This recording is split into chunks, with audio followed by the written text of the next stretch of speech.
এবারের কুরবানি ঈদের মেমোরিটা ধরে রাখার জন্যই এই ভিডিওটা তৈরি করা। এই যে এখন রাত 9টা বাজে, আমি বাসায় ফিরতেছি। এটা হলো তারিক হালাল, লন্ডনের খুব বিখ্যাত একটা মিট শপ। এখানে সব হালাল গরুর মাংস পাওয়া যায়। এবার কুরবানির ঈদে আমি একটু বেবি কাউ ট্রাই করলাম। এখানে লেখা দেখতে পাচ্ছেন কিনা জানি না, বেবি কাউ দেখলাম এদের এখানে, তো ভাবলাম যে একটু বেবি কাউটা ট্রাই করে দেখি। নর্মাল গরুর মাংস তো খাওয়াই হয়, বেবি কাউটা আসলে কেমন টেস্ট, একটু বেশি মজা নাকি কম মজা, এজন্যই বেবি কাউটা নিলাম। আর আমার হাতে দেখতে পাচ্ছেন আলু, পেঁয়াজ, রসুন। গরুর মাংসটাও একদম সদ্য কেনা, তাই মশলাটাও একটু সদ্য নিচ্ছি, কারণ ফ্রিজে রাখা বাটা মশলা দিয়ে মাংস রান্না করলে আসলে অত বেশি টেস্ট হয় না।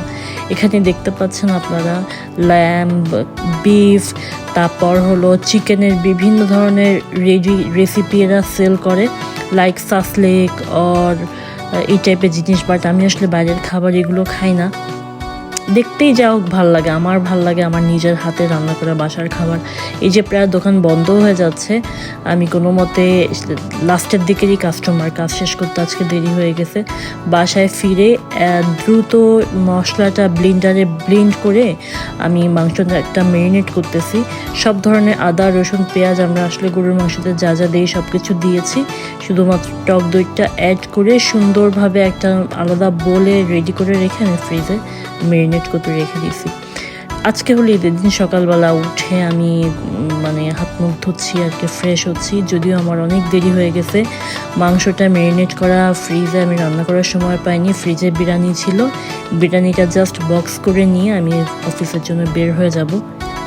এই যে যখন আমি ভিডিওটা শ্যুট করছি, এখন হলো ঈদের দিন সকালবেলা। আমি কাল রাতে মাংসটা ম্যারিনেট করে রাখছি, বাট আমি রান্না করার সময় পাইনি। কাল রাতে আমি ভীষণ টায়ার্ড ছিলাম, আমি রান্না করার মতো অবস্থায় ছিলাম না। আজকে সকালে ঘুম ভাঙছে সকাল 11টায়, 12টা থেকে আমার শিফট।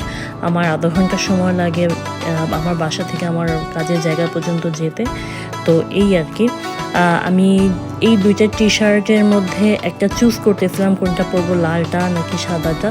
লালটার কালারটা খুবই সুন্দর, কিন্তু ক্যামেরায় একদম অ্যাকুরেট কালারটা বোঝা যাচ্ছে না।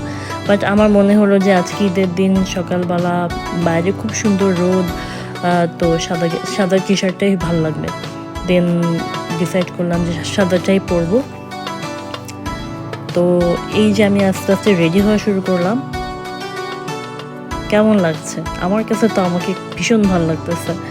আর টি শার্টটা একদমই খুবই সিম্পল, কোনো ডিজাইন নাই, শুধু বুকের বাম পাশে এটার লোগো এবং পেছনে এটার লোগোটা বড় করে প্রিন্ট করা, বাট খুবই সুন্দর। আর ফেব্রিকটা